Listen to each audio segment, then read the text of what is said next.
I've spent most of my life surrounded by chalk dust, children's laughter, and the quiet rhythm of lessons. I was a school teacher for 35 years, a woman who believed knowledge could build a better world. And in all those years, I only had one real student whose success truly mattered to me: my son, Daniel. After my husband passed away, Daniel became my everything. My reason to wake up, to keep breathing, to keep teaching, even when the house felt too silent. Every exam paper I checked late into the night, every extra tutoring hour I took, it was all for him. Not for a bigger house or fancy clothes, but for a simple dream, to give him a life better than mine. My husband's old watch still sits by my bedside. The glass is scratched, the leather cracked, but I've never had the heart to replace it. He wore it every day, even when times were hard. "Jean," he used to say, "save not for yourself, but for the day our boy will need it." And I did. Every penny went into that savings book with Daniel's name written beside mine. I still remember the smell of Sunday breakfasts when Daniel was a boy: pancakes, fried eggs, and the sound of his laughter echoing through this old house. I can still picture him running through the hallway, his little feet leaving muddy prints on the floor I'd just cleaned. And when he grew older, taller than me, he'd tease, "Mom, you're my lucky charm. Lucky charm." I used to believe that. Even now, when he's married and living across town, I still cook his favorite meal every Sunday: roast chicken with rosemary, hoping maybe he'll stop by. Most weeks he doesn't, but I still set the extra plate anyway, just in case. That empty chair across the table reminds me of everything I've given and everything I've lost. Daniel's wife, Olivia, is different. Beautiful, yes, but her smile never quite reaches her eyes. The first time I met her, she told me, "You've raised such a driven man." Driven. That was her word. I should have known what it meant then. Driven to win. Driven to take. Driven to never look back. Still, I tried to welcome her. I wanted her to feel what I once felt when I joined this family: warmth, safety, love. I offered her tea, asked about her dreams, her work. She spoke sweetly, but always glanced around my small home as though measuring its worth. Every picture frame, every old sofa cushion, I could see the quiet judgment in her eyes. That night, when they left, I sat alone at the table. I picked up Daniel's old mug, the one that says "World's Best Son." The paint has faded, just like his visits. I ran my fingers across the letters and thought of all the ways love changes. Sometimes it grows deeper. Sometimes it becomes a debt you can't repay. The next morning, as I watered my plants by the window, I saw Daniel's car pull up in the driveway. My heart leapt. He was finally here. I rushed to open the door before he could knock. He smiled, but something about it felt forced, like he was rehearsing. And behind him stood Olivia, holding a folder, her perfume too strong for a casual visit. "Mom," Daniel said softly, "we need to talk about something important." Important. Such an innocent word, until you learn what it can hide. I invited them in, poured coffee, and watched as they exchanged glances before speaking. Daniel cleared his throat, trying to sound confident. "Mom, we've been working on something, a business idea. A big opportunity. We just need a little help to start." A little help. That's what he called it. Olivia placed her hand gently on his arm. "You always said you trusted Daniel more than anyone, didn't you, Mom?" Her tone was warm, but her eyes were sharp. "This investment will secure all our futures. Secure our futures." The words felt heavy. My chest tightened. I didn't understand everything they were saying: shares, partners, deadlines, but I understood enough. They wanted my savings. All of them. For a moment, I couldn't speak. My fingers trembled around my cup. My husband's watch glimmered in the sunlight, as if reminding me of his words: "Save for the day our boy will need it." Was this that day? Daniel reached across the table, held my hand gently. "Mom, please. You've always believed in me. This is my chance to prove you were right." His voice softened. He looked almost like that little boy again, the one who used to hide behind my skirt when he was scared, and in that moment, my heart won over my mind. I nodded slowly. All right, Daniel. If this is what you need, I went to my room, unlocked the drawer, and took out the passbook. The same one I'd guarded for decades. My life's work, my future, my husband's legacy, all written in numbers. I signed the transfer forms with shaking hands, trying to convince myself I was doing the right thing. When I handed it over, Olivia smiled, polite, practiced, victorious. Daniel hugged me, but it felt empty, like he was already somewhere else. As they left, I stood by the doorway, watching their car disappear down the street. My hand brushed against the old watch on my wrist, and I whispered to the empty road, I hope your dream was worth mine. That night, I couldn't sleep. The silence of the house felt louder than ever. I sat by the window, the glow of the streetlight falling across my empty teacup. And for the first time in years, I felt afraid of tomorrow. And then, a single thought crossed my mind. A thought I didn't yet understand. I thought my sacrifices made me a good mother, until I learned what my son really thought of me. Daniel arrived one Sunday morning with Olivia by his side, both smiling wider than usual. I remember wiping my hands on my apron, happy to see them. I had spent the morning preparing his favorite meal, roasted chicken with herbs, the way his father used to love it. As we sat down, Daniel's voice was smoother than usual, his words lined with something I couldn't quite place. He spoke about a new business idea, something about an opportunity that could secure our family's future. I listened carefully, proud that my son had ambition, proud that he was thinking big.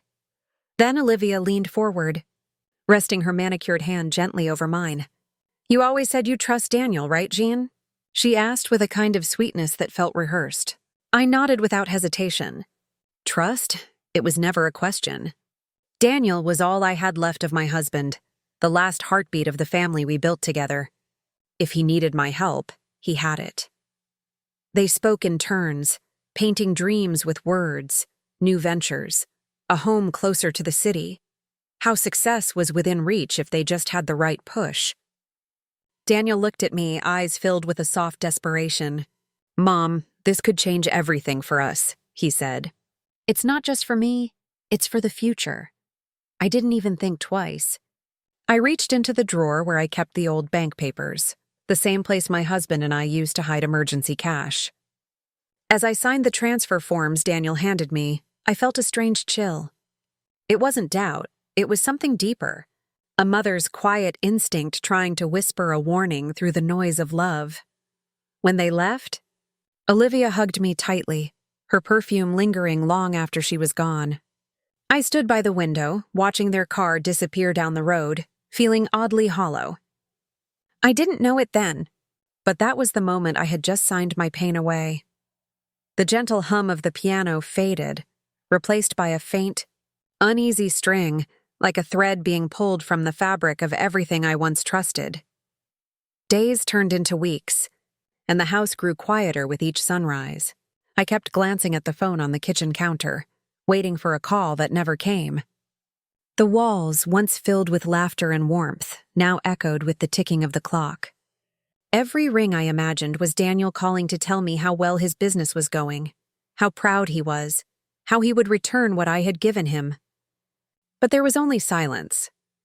One afternoon, while folding laundry, I picked up my phone and scrolled through social media. My heart stopped for a moment. There he was, Daniel, my son, standing on a golden beach under the Dubai sun.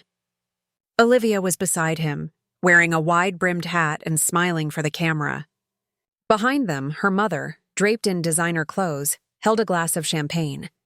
The caption read, "Family getaway after months of hard work." My breath caught in my chest. I stared at the screen, reading the words over and over until they blurred through my tears. My hands trembled. My life savings, the money I had built over decades of sacrifices, were paying for this luxury. My son had not built a business. He had built a lie. My heart ached, but more than pain, there was disbelief. How could love turn into betrayal so quickly, so cruelly? For days I couldn't eat. I couldn't sleep. Every time I closed my eyes, I saw Daniel's smile from that day he came asking for help. That same warmth now felt like poison. I decided I needed to see him, to look him in the eye and understand why. I took the bus to his house, clutching my purse tightly, my breath shallow with hope and fear. When I reached his door, I knocked softly at first, then harder. No one answered. I could hear faint laughter from inside, the kind that cuts deep when you are standing on the other side. I called his name once, twice. Nothing. I stood there in the cold evening air, my hands trembling, my heart breaking quietly. "My money," I whispered. "My trust." The lights inside flickered, then went dark, and I knew they had heard me. I turned away from the door, feeling the final piece of my heart fall silent. The body has its limits, even when the heart keeps trying to stay strong. One morning, as I stood in the kitchen making tea, my hands began to shake. The room felt smaller, the air heavier. I tried to reach for the counter, but the floor came rushing toward me. When I opened my eyes again, I was lying on the couch, a cool cloth pressed to my forehead. My neighbor, Mr. Harris, was sitting beside me with worry written all over his face. He told me he found the door slightly open and heard something fall. I wanted to tell him I was fine, but the words got caught in my throat. Instead, tears slid down the side of my face, and I whispered, "He took everything, Mr. Harris. My savings, my trust, my peace." He sighed and looked at me with the kind of sadness only age understands. "Gian," he said gently, "some children only see love when it stops coming." His words hung in the air, cutting through the silence like a truth I wasn't ready to hear. As he helped me sit up, my mind drifted to a memory I had buried deep, my husband. Years ago, standing by the porch after dinner, the air was still, and the moonlight caught the silver in his hair. He had said softly, "Never let your kindness be mistaken for weakness, Jean. People will take and take until you have nothing left but regret." Back then, I smiled and told him he worried too much. I believed love could change anyone, even greed. But now, sitting on that couch with the sound of the clock ticking and my heart aching in my chest, I realized he had been right all along. I looked at my trembling hands, once used to build a home, to raise a son, to heal scraped knees and broken dreams. Now they felt empty. My voice came out low but certain. "He was right," I said, more to myself than to anyone. "I raised a son who knows money, not morals." The mornings began to feel different. The air was still cold, but something inside me had started to warm again. I began taking short walks in the park, the same one where Daniel used to play as a child. The sound of children laughing mixed with the rustling of leaves reminded me that life keeps moving, even after the heart is broken. I carried a small notebook with me, writing down every thought that came to me. At first it was pain and confusion. Then, slowly, those words turned into resolve. One afternoon, as I sat on a bench near the pond, I heard a familiar voice call my name. It was Clara, an old friend I had not seen in years. She looked at me with gentle concern and asked what had happened. I hesitated, but something about her warmth made me open up. I told her everything. Every lie, every betrayal, every tear. She listened quietly, then placed her hand over mine and said, "You gave him life. Now give yourself power." Those words struck deep. For the first time, I felt a spark of something other than grief. The next morning, I put on my best coat and went to the bank. The same bank where I had signed away my life savings. The clerk smiled politely as I asked for old records, statements, and details about the transfer I had made. My voice didn't tremble this time. I asked questions I had never dared to before, and the answers started to reveal a pattern of deceit. Before leaving, I remembered something my late husband once told me. Years ago, he had insisted on setting up a small second savings account under both our names, just in case of emergencies. I had forgotten all about it. My hands shook slightly as I asked the clerk to check if it still existed. When she confirmed it did, and that it had quietly grown with interest over the years, I felt something powerful rise within me. Walking out of the bank, I didn't feel like the same woman who had once fainted in her kitchen. I felt steady, deliberate, and quietly determined. I wasn't just surviving anymore. I was preparing. The next few days, I spent every morning at the small desk by my window, going over numbers, papers, and quiet memories. That forgotten account my husband had once created was not small at all. When I saw the balance, my breath caught for a moment. It was worth double what Daniel had taken from me. The irony felt sharp and almost poetic. I realized then that life had handed me the one thing Daniel never expected me to have: a second chance, and the power to choose how to use it. I sat back and thought about what this meant. I could rebuild quietly, or I could use it to teach him a lesson he would never forget. My heart ached for the boy he used to be, but the man he had become deserved to face what he had done. I decided that this money would not just be my safety, it would be my tool for justice. I contacted a lawyer named Mr. Allen, a calm, soft-spoken man who listened without judgment. His office smelled faintly of old books and fresh coffee. I told him everything, from the beginning to the betrayal. He nodded occasionally, taking notes with steady patience. When I finished, he looked at me and said, "Mrs. Jean, you've been far too kind for far too long. Let's make things right." Together, we reviewed every legal option. He helped me prepare new documents, including a completely updated will. I removed Daniel's name from every section, every benefit, every piece of my estate. It was both painful and liberating. When I signed the final page, I felt something inside me settle. As I looked at the ink drying on the paper, I realized what had truly been taken from me. It wasn't money. It wasn't stability. It was trust. And yet, as I stood there, I also understood that I had gained something far more important: clarity. My voice was steady when I said, "I didn't lose my son that day. I lost my illusions." The evening was quiet when I decided to set the table. I brought out the good china, the same plates I used when Daniel was little and we celebrated birthdays together. The air carried the faint scent of rosemary and baked bread. It looked like any other warm family dinner, but this one was different. This one was planned with purpose. I called Daniel that morning and told him I wanted to make things right. I told him I forgave him and Olivia, that I wanted us to start fresh. My voice was calm, steady, almost gentle. He hesitated at first, but the mention of forgiveness and the offer of dinner must have sounded easy enough. By evening, they were at my door, smiling as if the past had never happened.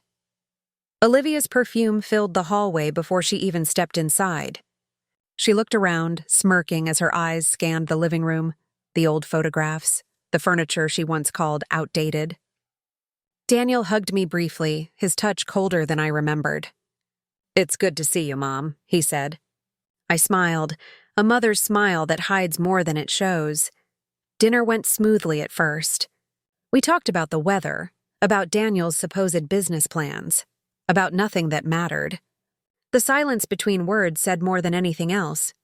When the plates were cleared, I brought out a small folder from the drawer and placed it on the table. "I've been thinking a lot lately," I began, my tone even. "I don't want any more tension between us. You both deserve a good life, and I've decided it's time I step back. I forgive you both, and I want you to have the house." Olivia's eyes lit up. She exchanged a quick look with Daniel, and then leaned back in her chair, smiling with a sharp satisfaction. "Finally, you realized what's best for your family," she said. I smiled in return. I always did. They reached for the folder eagerly. Inside were documents that looked like property transfer papers, but they were not what they seemed. The moment Daniel picked up the pen, the air grew still.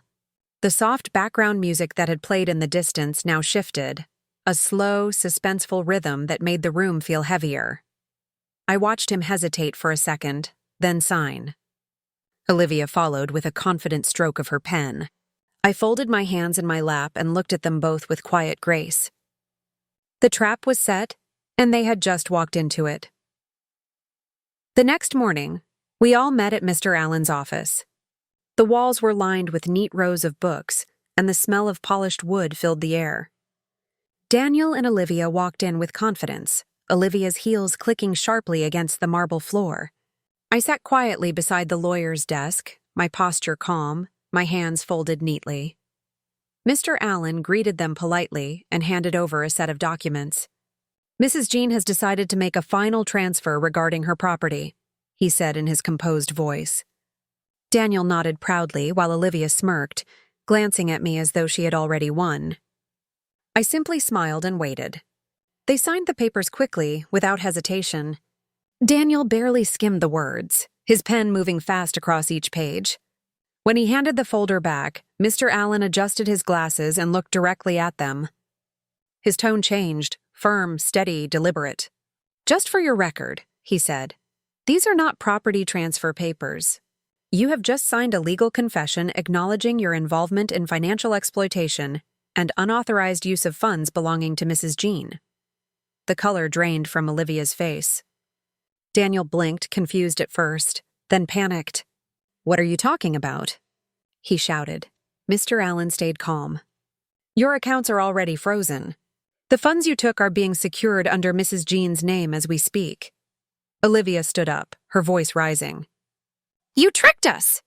Her scream echoed across the quiet office. Daniel ran a hand through his hair, pacing as the weight of it sank in.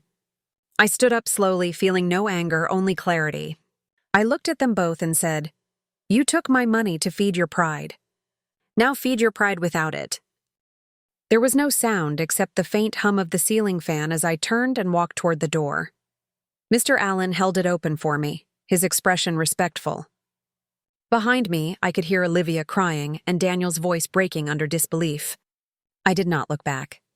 The camera would have lingered on his face, the face of a son who finally understood what it meant to lose everything.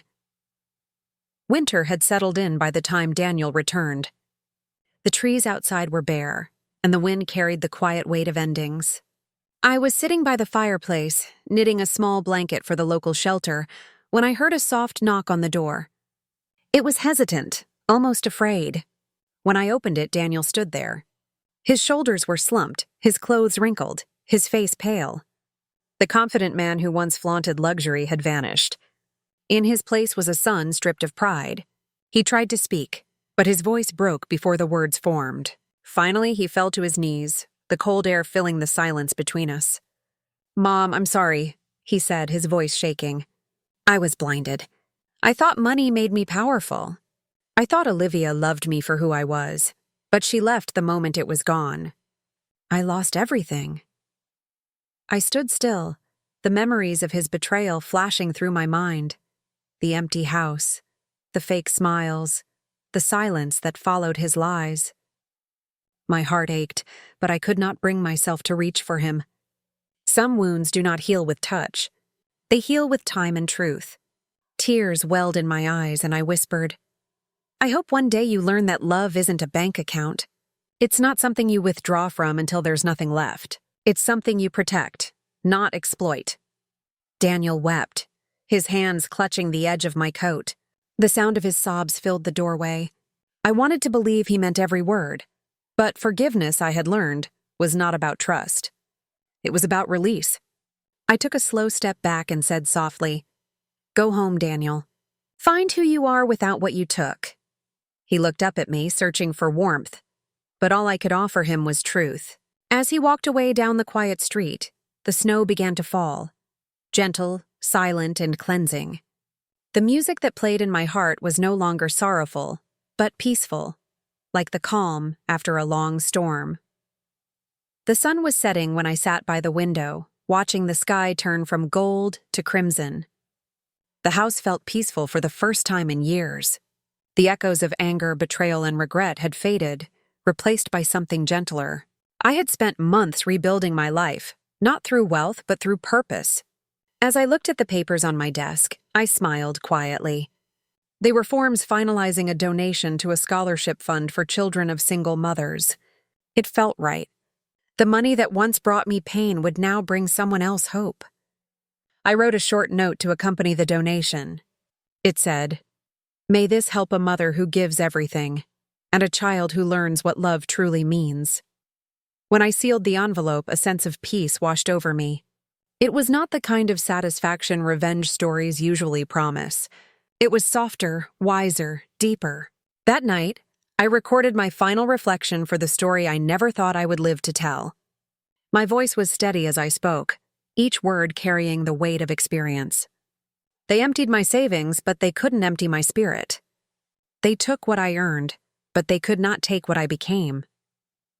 I paused, looking out the window as the last light of the day touched the horizon. The world outside was calm, and the piano playing in the background seemed to breathe with me. I thought about my husband, about his quiet strength, and about how right he had been. The final words came naturally, almost like a prayer. Sometimes revenge isn't destruction. It's the quiet proof that you survived.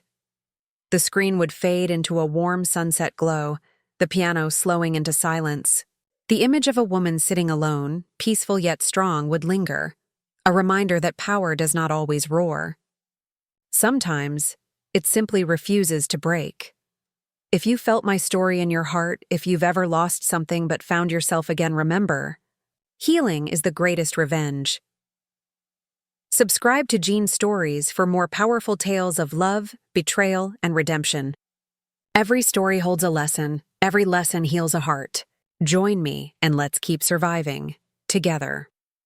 Subscribe now for more emotional stories that touch the soul. Like, share, and remind someone that strength is born from pain.